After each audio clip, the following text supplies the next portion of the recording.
You're editing this one. I know. That's going to gross me out.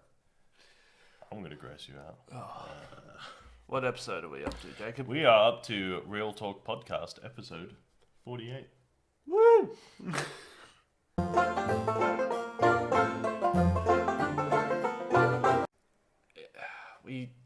There's not much to talk about. There's not much new stuff. I mean, there's stuff out there to talk about. We could talk about the fact that they've rehired George Lucas to Star Wars. Yep. Which is a wonderful experience for everyone involved except for people who hated the prequels. I don't mind him. He is literally the father of Star Wars. Yeah. So hiring him to be a writer was... Well, it makes I'm sense not that they bring entirely him. sure. Yeah. It seems fairly unclear what happened with Kathleen Kennedy. Yeah, so I have no idea what happened with Kathleen Kennedy, but from what you told me, it sounded like she just overstepped in like the creative side. That is what it's sort of looking like, yeah. Because the new guy who has taken over cancelled, I think, something like 80 Kathleen Kennedy Star Wars projects. Okay. So that's including... I just want to know who the new person is. Like, who came in and said, we're stopping everything. I will Google it for you on camera like a professional. Let's ignore the TikToks. But yeah, I'm curious to see who it is, and if somebody had to come up and say, we're not doing this, they clearly know quite a lot about the Star Wars universe. They clearly have some stuff to say about it. If that makes any sense. Yeah, 100%. Yeah. Like, they must know the lore pretty well. But yeah, if they have like that power to bring back George Lucas, sweet.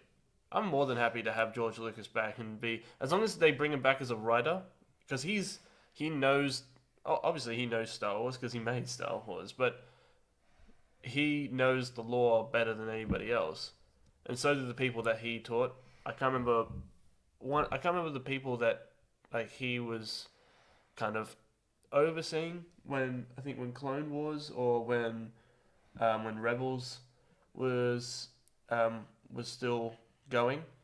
I can't remember his protege, the name of his protege, but taught him everything there was to know about the lore of Star Wars, like why this happens like this, why A and B go together, why they don't like each other, all that kind of stuff. Yeah. But if that person has the power to bring back George Lucas, yeah, I'm more than happy to do that. As long as they just keep him away from writing dialogue, because we all know he can't write dialogue. He can't. It's not that he can't. It's just that he is not the best at writing dialogue. It's that he can't. He's not. Can't write dialogue. He's not the best at writing dialogue. He's just not the best at it. He can't write dialogue. Especially not for Gunkins. Just keep him away from Gunkins. Gunkins, they're a no-go. They're a no-go. They could have been so cool. I feel like I've touched on the Gungans in like an earlier podcast, but I feel like they would have been a really cool civilization to just really go into depth about, because they're a warrior race. They're like the natives of they're a native species of Naboo. They look like a noble race, but the way that they were portrayed in the Phantom Menace in the first prequel movie was that they were slapstick. Yeah. Yeah. Well, they were added for the kids. Yeah, they were in there for the kids, but also it's like go into more depth for the Gungans, man. It's like give them a little bit of pride, like give them a little bit of oomph, give them some pride. I want to see a badass. Like we did get a battle in Phantom Menace. Yes, we did. But it was a slapstick. It was slapstick. It was slapstick. Not good. Yeah. It was not. It was not good. Not good at all. No. I've run out of stuff to say. I was really enjoying watching you flounder. Yeah, I was too. How did I do? You did good. How does that TikTok keep playing? I don't know. It's funny though. Yeah, true. It's a good time. Yeah. Yeah, look, the future of Star Wars is going to get more and more interesting. And I'm interested to see what comes out. Because the idea of, like, the time period they picked is good. It's good. So, let's carry on with more Star Wars. Yeah. Because there's more to explore. Like the movies never really, obviously the expanded universe does, but like never goes into like what the Jedi are, like as a institution. We touched on it in the last couple, maybe like the one. I can't remember the name. I can't remember the number of podcasts that we went into it. But when they announced, the story, like Lucasfilm announced like the new steps that they would be taking the Star Wars universe in, the Jedi Knights of the Round Table and all that kind of stuff. That'd be really cool to look at that, to see a period of time where the Jedi were not feared, but they were like renowned as these like warriors who went around the galaxy, who not went around the galaxy because they weren't generals. There wasn't an order. They were the Jedi, and they were just there. They were a religion. They were a religion, like a institution of peacekeepers. Yeah, which is what they became. Yeah, which is why Palpatine took over. But that's but no, I would have, but that apparently has been scrapped. I don't know if that has been scrapped. No, I think the idea was kept, but all of the stories that were written were scrapped. Yeah. Something to do with Earth-like dinosaurs. Oh, no, that's garbage. Like mixing Star Wars with Jurassic Park. Oh, no.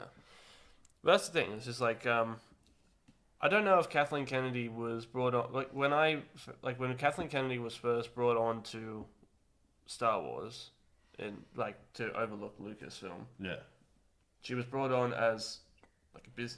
as a producer. As a producer on the business side to make sure that Star Wars will keep going. And she's done a brilliant job.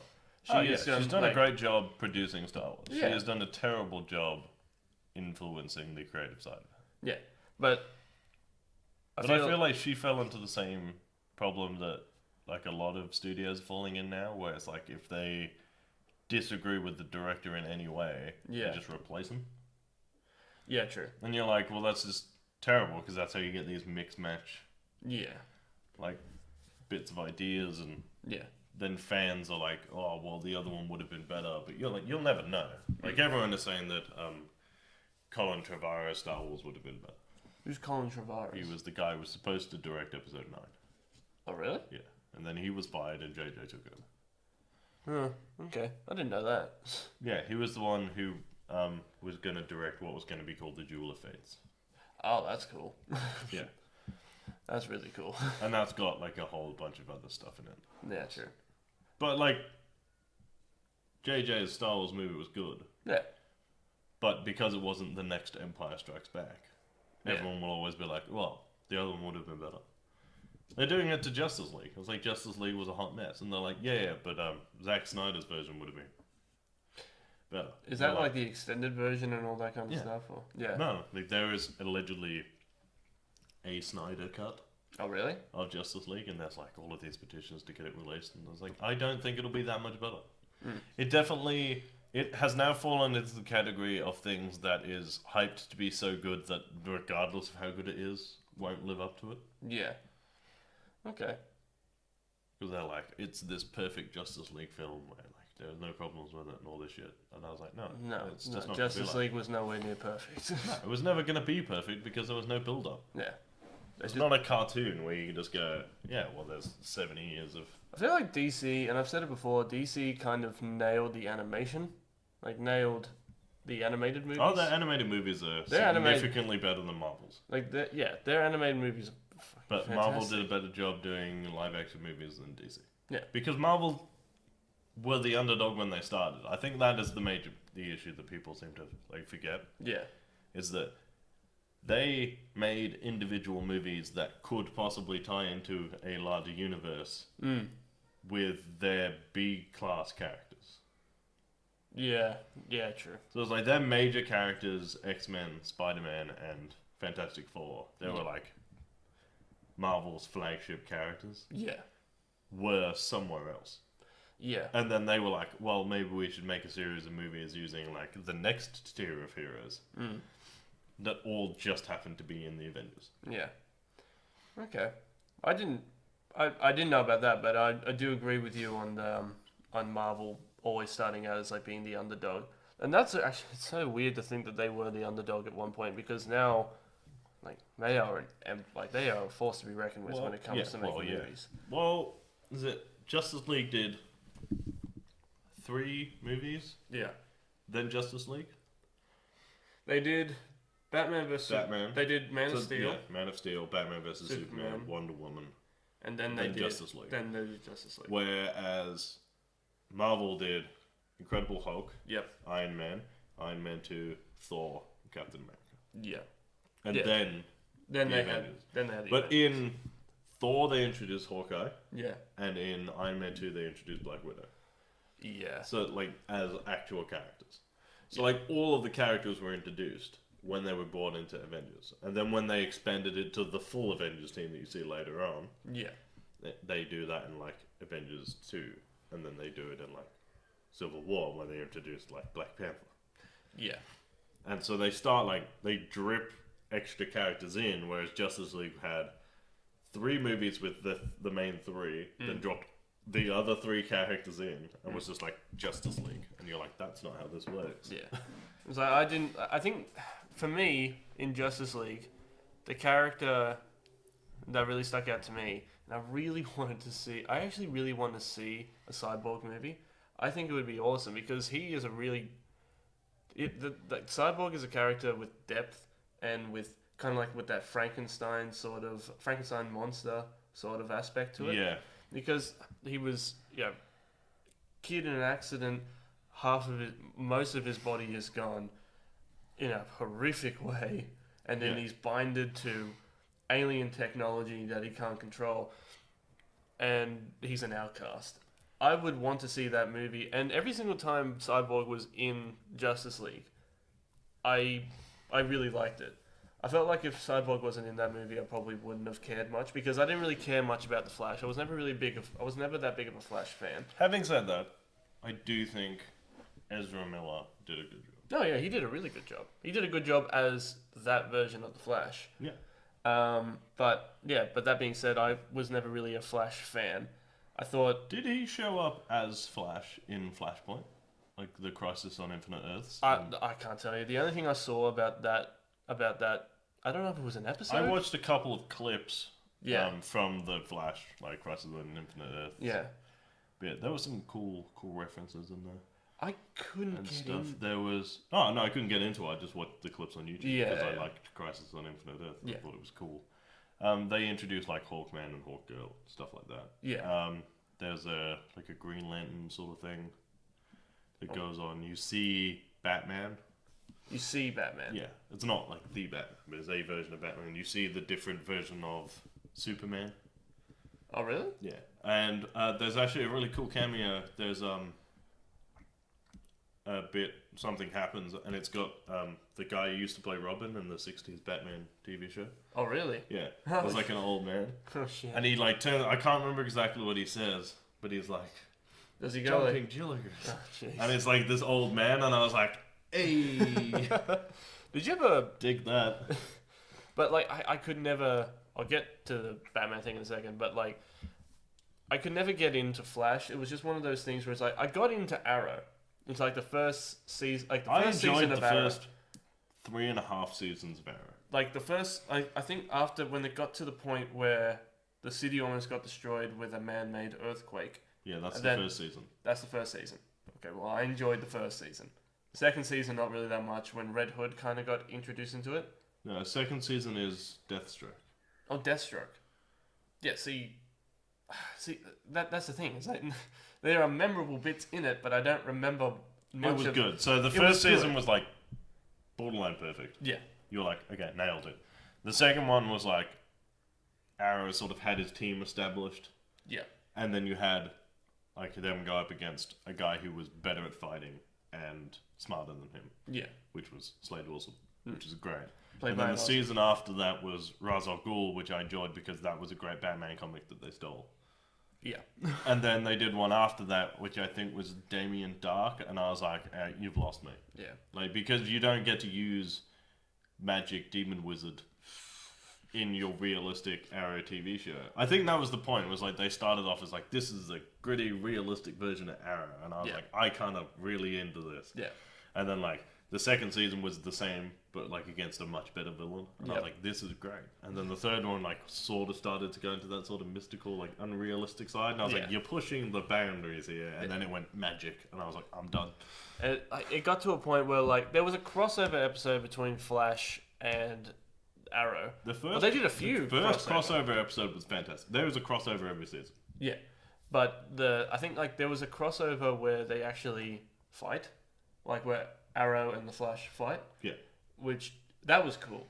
Like I actually watched that's the first crossover. That's the first crossover, and then every other crossover after that just got to the point where it was just like Arrow and the Flash, the TV show, which is I get maybe that's the route that they were going on.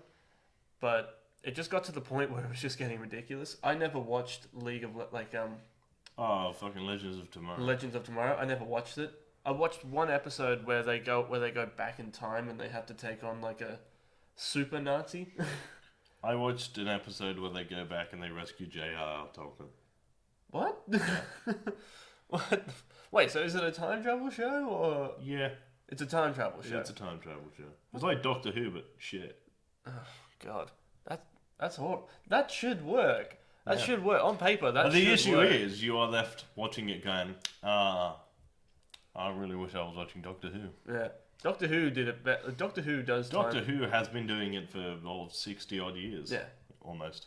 And like, it should be a boring show, but there's nothing boring about it.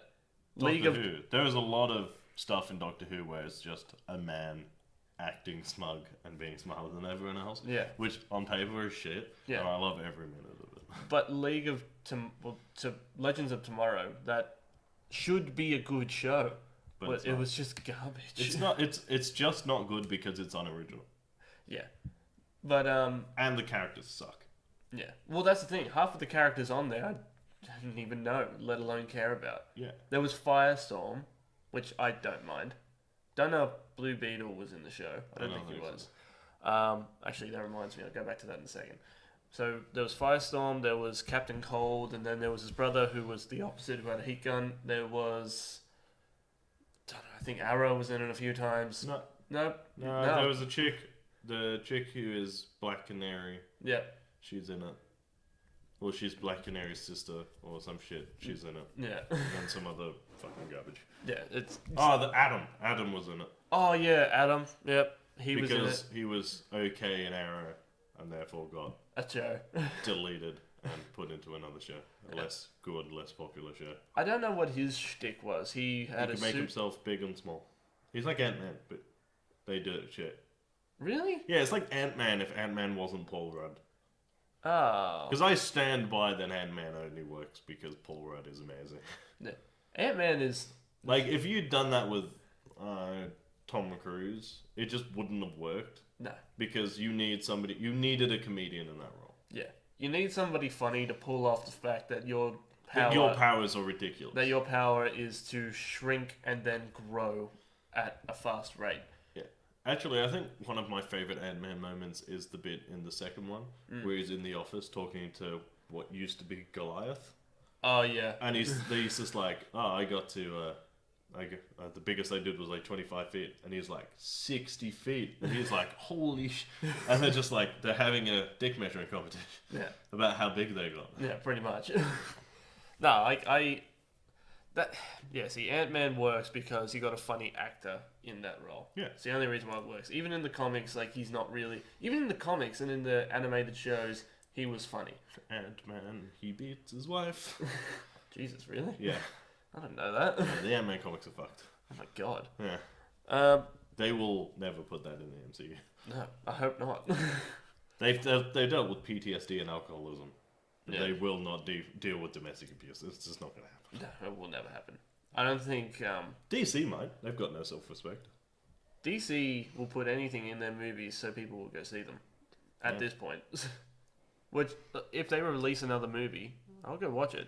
Like, I'm not... Yeah, but we have to. Yeah, we have to. But I am one of those people who's just like, it's a comic book movie. I will go check it out. I will go into a movie with the benefit of the doubt that it is good. Oh, I'll give most movies the benefit of the doubt. But like, if you go in, like, if you make up your mind on a movie, if you watch one bad movie and then make up that it's like every other movie that they release is going to be garbage, then you're taking joy away from yourself. Well, I'm like, oh, these guys make good movies, therefore, like, that's like a miss. There are companies out there who I am now developing a soft spot for. That's gonna suck. Yeah. Yeah, like. I feel like it's gone too far. Do you know who is the classic started off making great movies and has gone too far? Who? Blumhouse. I was just about to say Blumhouse. Because like they started off making like the best horror movies around. Like they perfected the horror genre, and now they're doing exactly the same thing every movie. Yeah. Well, it's just like, what was the last movie that they brought out? It was Fantasy Island. I think so. Yeah. Yeah. I didn't go watch it. Neither did I, but that was mainly because the cinema closed. Yeah, true. Oh, no, I'm sad. But yeah, no, Fantasy Island. Just like I remember watching the trailer. You already know what the movie's about the second you watch the trailer. Oh yeah, I could. You don't need to watch the movie. If you want to go watch the movie, Blumhouse movies are good for like if you're going out with a few friends or if you're on a date and you just want to be jump scared. Yeah. Like you don't really need to pay like attention without to seeing the movie, I can almost tell you exactly what it is. It's some nefarious like background organization who's like running tests on people. Yeah. Yeah. That's all it is. And I've only seen the first trailer. I haven't even seen like the other trailers. I've just seen the first trailer, and I could tell you what it's about. Yeah, it's like Blumhouse used to be really good but I feel like now they're just releasing a few scary movies, or they were releasing a few scary movies, like annually, just so they can. But now they feel obliged to bust them out every year, so they're getting steadily worse. Yeah, like there are movies out there. Like you know what you're getting. Like we went to see The Escape Room. Yeah. And that movie was like average, but exactly what I wanted when I went in there. Well, that's the thing. It was like I wanted to see a shit movie with like some kind of cool puzzles where people get fucked up saucer, and that's what I got. Yeah.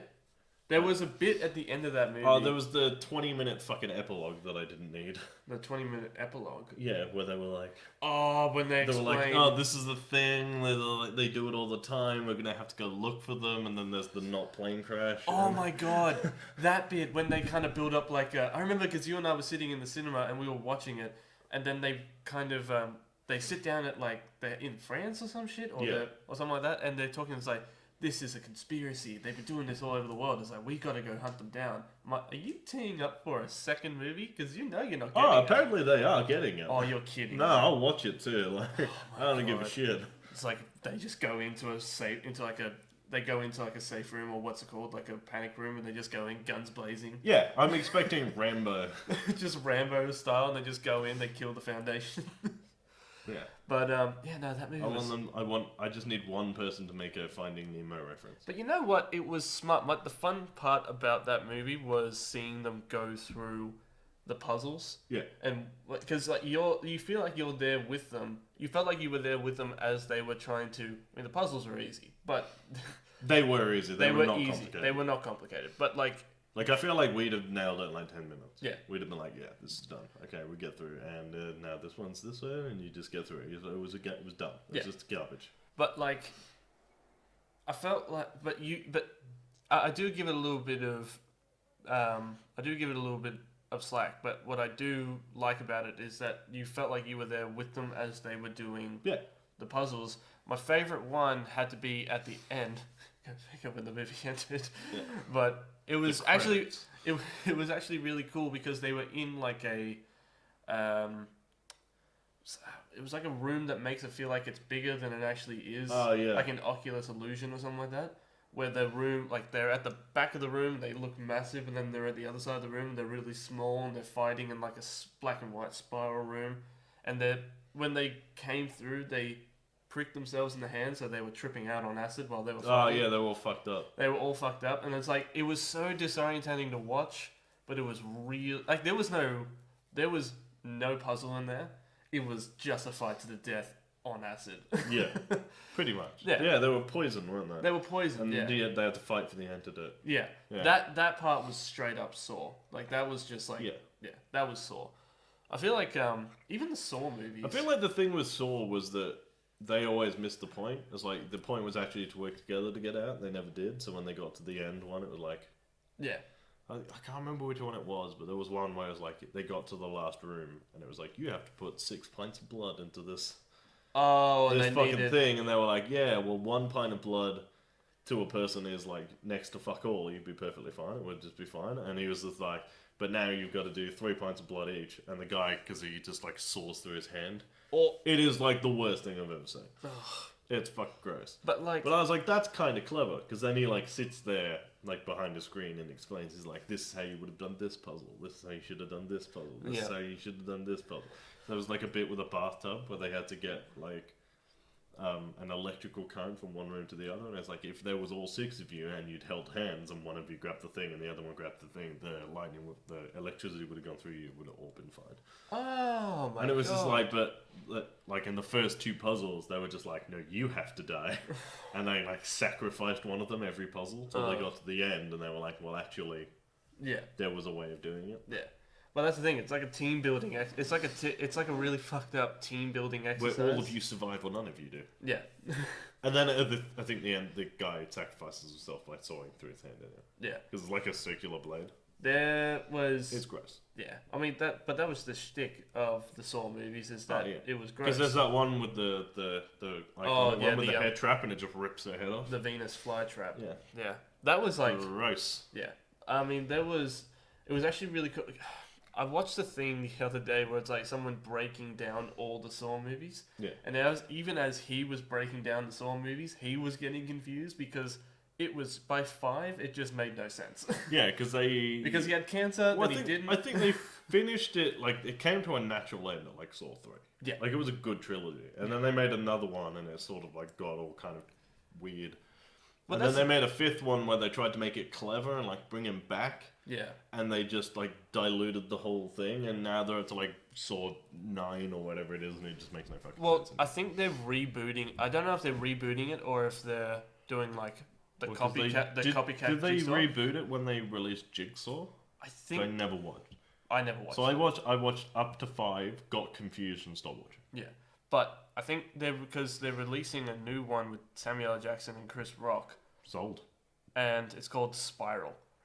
And it comes, but you see, I need to watch the trailer again, but I'm pretty sure you see the TV, or like Chris Rock wakes up with his handcuffed to a dilapidated bathroom, all the lights are off and shit, and it just, oh man, it looks good. Like, that looks like something I would watch. I feel like Hollywood has now nailed the rebooting the fucked up franchise, like horror franchises. They did it with Halloween. Halloween was great. I had absolutely no faith in Halloween when they were like, yeah, we're doing another one. I was like, yeah, fucking weird. And then they were like, yeah, but we're just doing a direct sequel. Yeah. Like, none of the other stuff counts. Which I think is good. Like, that's the smart way of doing it, especially with a horror franchise that's got so derailed like that. Oh, yeah. You just go, ignore all the sequels. This is a sequel to the first one, and we'll not fuck this one up. But there are 2 more Halloween movies coming as well. Yeah. That I'm actually kind of looking forward to, because... If they ever are allowed to start filming. If they're ever allowed to start filming again. But Halloween was one of those movies that really fell into the whole, oh, this movie's actually doing really well. It's making a lot of money. Let's keep churning it out. Like, no. If the story ends, the story ends. It does... That's my biggest gripe, where it's like when people say, oh, I really hope there's a sequel to that movie. It's like, no. If there's no need for a sequel, there's no need for a sequel. Yeah. There's like, for the longest amount of time wanted to see like a, what's a movie that a lot of people wanted to see a sequel to? I think it was like... The Simpsons? Yeah, The Simpsons movie or something like that. Or I can't remember, but like, I can't think of a movie that like doesn't need a sequel, but a lot of people wanted a sequel to. I don't know, if you think of a movie, if you have a movie that a lot of people want to see a sequel to, but can't, there are movies out there as well that deserve the sequel they never got. Pardon? There are movies out there that deserve a sequel but never got. Yeah. But yeah, no, like, if a movie doesn't need a sequel, Because there are classic cases of movies that wouldn't have got a sequel if they'd not pushed for one. Didn't Boondock Saints get a... Boondock Saints got a second one, which is called Boondock Saints 2 All Saints Day. Yeah. And that warranted a sequel. Yeah. Because, like, there was a 10-year gap between the first movie and the second movie. Yeah. And there was a 10-year gap in movie as well. Yeah. So, like, it made sense. And then the end of the second one, because there was a big push for the second one to come out, is a cliffhanger. Yeah. And then the studio didn't give Matt or Troy Duffy the budget to do Boondock Saints 3. Oh, right. So here I am 10 years later, still waiting for Boondock Saints 3. Yeah. So I want to know what happens at the end. We will watch Boondock Saints 2 later. Yeah. Actually, you watched Boondock Saints for the first time the other day. I did. Talk about Boondock Saints. I told you it was great. Yes. And you didn't overhype it because it is really fucking good. Great. It's framed. I understand. I understand now how it has such a big cult class, like how it has such a big cult following. It is a good movie. Boondock Saints, for me, I made it because of the TV that we have, but it was in like a very small frame rate. It's filmed in like quite a small framing. Yeah, it's not made for a 50. It's not made for a 55-inch TV. Yeah, brag much. It's made for like a small TV. Yeah, it's made for a small TV. It was made in 1999. That's a year after I was born, and like, it strikes me as that one of those movies where I would prefer to watch it in black and white. I feel like it would. I know the whole point of that story was like, not everything is black. Like, not everything is black and white. Like, there's not just good. There's evil. There's not just evil. There's not just good. There's bits in between. But I would have liked to have watched it in black and white. I think that would be really cool. Yeah. I'm a big fan of movies in black and white if it adds to the story a little bit. I don't know why a lot of people don't like it in black and white. Like, don't like black and white movies. Was it Sin City was done in almost all black and white? Sin City was some red. Yeah, like, they added showed in like blood and stuff. Yeah. That one dude who's yellow for some reason. Yeah. He wasn't Asian, was he? No. He was just like deformed or some shit. Yeah. But that's another movie that I haven't seen. You've not seen Sin City? I've never seen. You should watch Sin City. I haven't seen the sequel, so A Dame to Remember. Yeah. Because I didn't think it warranted a sequel. Yeah. I know that the first one has Bruce Willis. Like, it's got Bruce. The second one's got Bruce Willis in it as well. Is it? Yeah. Okay. But I'll have to watch Sin City because I feel like that's another movie where it's like, if you have a business that is pop culture related, and if all you talk about are video games and movies, and you haven't seen Sin City, you're doing yourself a discount. I feel like there are all these movies out there that a lot of people haven't watched, especially sort of like our age, because we missed a lot of iconic movies by 4 or 5 years. Yeah. Like, before you were really old enough to get into and understand movies. Yeah. Like, I definitely didn't watch Jurassic Park when I was a kid. But then I do truly believe we grew up in the golden age of kids' movies. Oh, yeah. Like, 100%. Yeah. Like, all the Pixar movies coming up. Yeah. Things like The Lion King and... Yeah. Like, shit like that. Like, we grew up with the age of kids' movies that weren't just... for kids. Movies for kids. They were good movies that kids could watch. Yeah. Like Shrek. Oh my God. Like it somehow now, like 15 years after its release, turned into a massive meme. But like Shrek is one of, if not the greatest kids movie ever made. Oh yeah, like Shrek is a really good, and it's one of those movies, like kids movies, where the sequel was just as good, if not better, than the original. Yeah. What was the second one? It was Shrek 2, and that was the one where they go to he takes the potion and turns into a human. Yeah. That one was actually really good. And then it's like all downhill from there. Yeah. Apparently they're remaking it, like rebooting it, half rebooting, half remaking. No. But it's still Mike Myers. Is it? Yeah. Well, then why reboot it? I don't know. I think I think it's another making another one but erasing the last two sort of thing. What was wrong with the last two? They were garbage. What was the last two? One was Rumpelstiltskin. Shrek the Third was the one with King Arthur. Oh yeah, that was shit. Because the dad dies for some fucking reason. Yeah. And then the fourth one was Rumpelstiltskin, which just got really off rails real quick. Yeah. But without that one, we wouldn't have the meme of the fat kid going, "Do the right." We wouldn't have that. So you got to take the good with the bad. Yeah. You got to think of the memes. The memes. Yeah. I was telling you the other day, I used to work with a guy who was convinced that we lived in the golden age of comedy. Is he wrong? Yes. Yeah, but Eddie Murphy's Delirious came out 40 years ago. Oh my god, I have that. Like, I brought that over. It's brilliant. It's fucking fantastic. Delirious and Raw might be the two greatest comedy movies of all time. The ice cream bit. I got some ice cream. Like, every single time I hear it, because you're on the welfare. Yeah, like that's great. That's classic. That stuff is. There are bits in that show that like people who are like 14 now have seen and think it's hilarious. Have you seen the boomerang shoe? The boomerang shoe.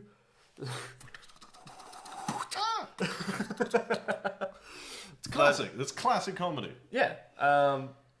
What's his name? Dave Chappelle. His stand-up comedy special, Killing Him Softly. Yeah. That is probably the funniest thing I have seen. I remember having that, like, having the burned CDs in my car. And We've got them on camera. Hold them. Like, I remember having the CDs in my car when I was at school, and I'd listen to the CDs all the time. I had him, and I had Billy Connolly. Billy Connolly's stand-up, and his explanation of the Australian national anthem. That's why I can't wait for you to see Boondock Saints 2. It might be his greatest performance. Oh, except for Dane Iron something or other. I don't know. Willem Dafoe in Boondock Saints was really fucking good. Yeah, Boondock Saints. Willem Dafoe is so underrated. Willem Dafoe. He was my favourite character in the first John Wick as well. In the first John Wick. Oh, that's right. He was in John Wick. Yeah, he's an assassin. Yeah. Yeah. Fuck. He's fucking brilliant. It wouldn't surprise me if he's a major spot. Is he a major character in John Wick or no? Or he's just like an old friend who owes a favour to John? Yeah, he dies. Oh yeah. And then they beat him to death. Yeah. But, like, I'm pretty sure he's just a friend who owes John a favour. I think he's just a friend who agrees with John. Fair. It was like, I would be on John's side if someone killed Because my you're John. led to believe the entire movie that he's taken the contract to kill John. It's been a while since I've seen this movie. And then, because you see when that chick sneaks into his room and they have that fight in the hotel room. Oh, yeah. And you think that he's trying to get a good shot on John the entire time, and then he shoots the assassin. Yeah. And then, like... Yeah, then he... It's great. But, like, it's been a while since I've seen that movie, but... That was the most down-to-earth and most relatable gun-ho assassin movie, because if you had the capability, if you had the resources, and if somebody came into your house, stole your car and murdered your dog brutally... That is one of the movies that will define this generation of cinema. Where it's like, if someone killed your dog and beat the shit out of you and stole your car... You would go, and you were an assassin, you would go and if you were an assassin, yeah, I'd probably go apeshit. Yeah, it's great.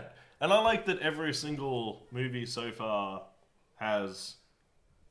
Basically, instead of just being a separate story, is John dealing with the consequences of what he did in the last movie. Like, nothing he has done, he's gotten away with. He hasn't gotten away with anything yet. Oh, yeah, the last movie... So it's like he kills all the Russians. Yeah. And then the dude from the second one is like, well, you've bought yourself out of retirement, so now I want you to do this thing for me. Yeah. And then he basically, like, has John by the balls, so he kills him. Yeah. And then, like, the third one is all about him dealing with the fact that he killed someone on continental ground. Yeah. And the next one will be all about how he was betrayed and all this shit. Yeah. So it's like, he's not got away with shit. Yeah. I do like that. Like, it is at dealing no with the point during these movies has he gotten away with this murderous rampage he started. Yeah. And throughout the entire movies, it's all just been about, it's like been a rough 4 weeks for John Wick. And I love that. It all takes place over the course of, like... A couple of weeks. Probably a month.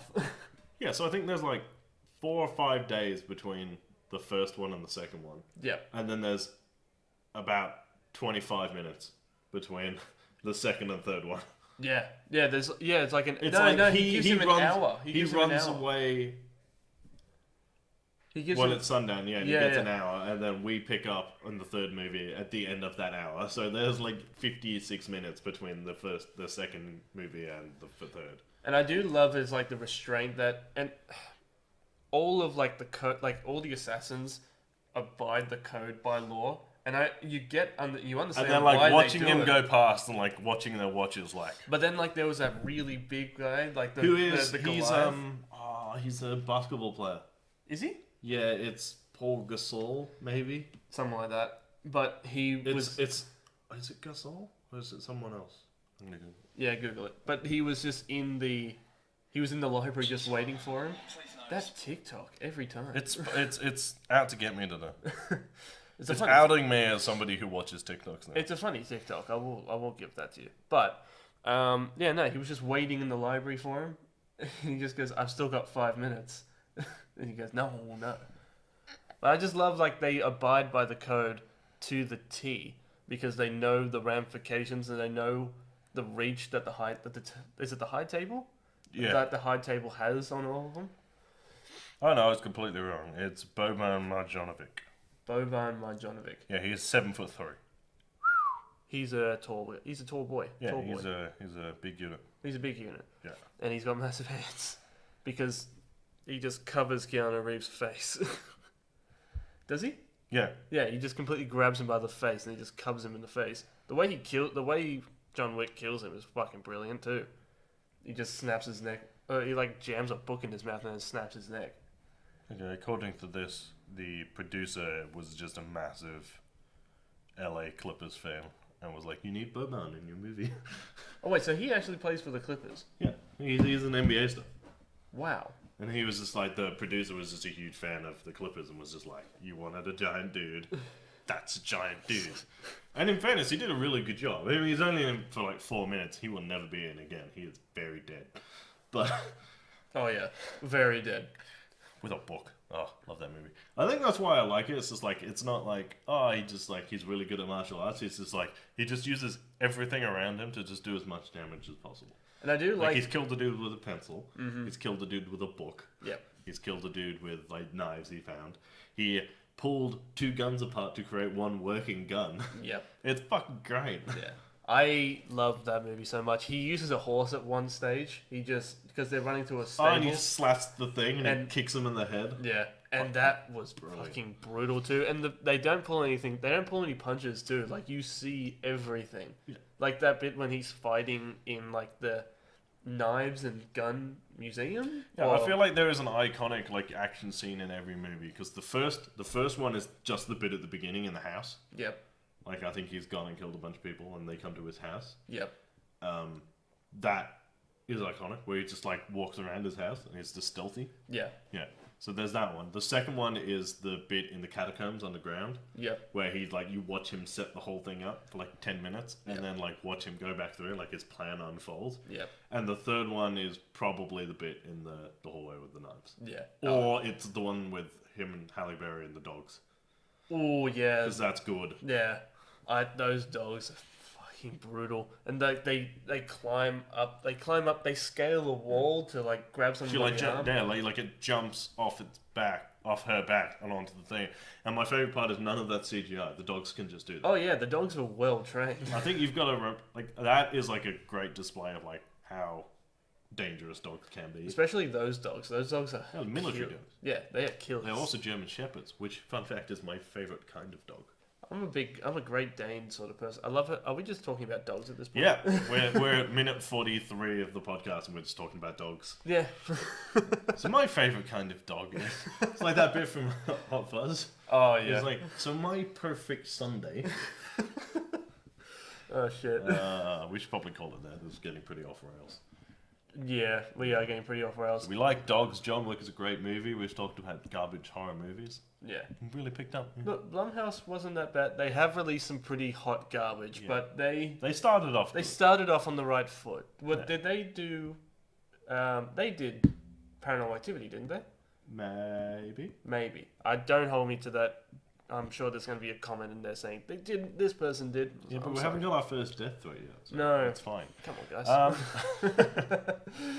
If you want to read our news and articles, there had nothing news gone up in a little while because there's been no releases, so it's hard to write shit about stuff that's not happening. Yeah. Anyway, go to realtalkpcd.com. There is a link there to all of our social media, but if you want to follow us on Facebook or Instagram, they are realtalk_pop culture discussions. Mm-hmm. We are on Twitter at real_pop. Yep. I am on Twitter at reviewbyledge, and I am on Instagram at realtalkrice. I'm on Twitter at JaredKiddo1, and I'm on Instagram at JaredKiddo1. I really need to do something about that. Yeah, we are on Twitch at twitch.tv .com/Real Talk Gaming. Yep. We are currently working on doing some stuff for that. Yeah. I'll be streaming off the YouTube channel as often as possible. I just need to make sure my mic still works because it's a bit chunky. Oh, so you can record audio through the headset. Yeah, it just won't be crystal clear like these mics. Okay. But they'll work. So we're gonna look at doing that soon anyway. Yeah. I think that's it. Poptail starts filming next week. Poptail starts filming next week. All the drinks have been made and they have been tested thoroughly. Several times. Because, And I think episode 1 comes out on like the 5th of June or something from memory. It's the first Friday of June. Yeah. So they'll be well and truly finished. By then. I will not tell you what the first episode. Well, should we tell them what the first episode is? I don't even know what the first episode is. I know what the first episode is because I put a tease on Instagram on yesterday. Day before. Is it that? Is it? It is that. That's episode 1. Oh, okay, cool. Yeah. Cool. Because I've waited too long to do it. Yeah. And it came out great. It did come out great. Yeah. Go to my Instagram or the Real Talk Instagram, and there is a beverage on one of those that will be the first one. If you can guess what it is, leave it in the comments. Yes, and I don't know. The reward is you can make it at home, I guess. Well, you'll be able to make it. You'll be able to make it. The recipes will all be on the website. That's it. That's it. It's been a wonderful, really weird podcast because that's all our podcasts are now because there's nothing to talk about. As always, guys, keep it real. And stay sexy. Bye. Bye.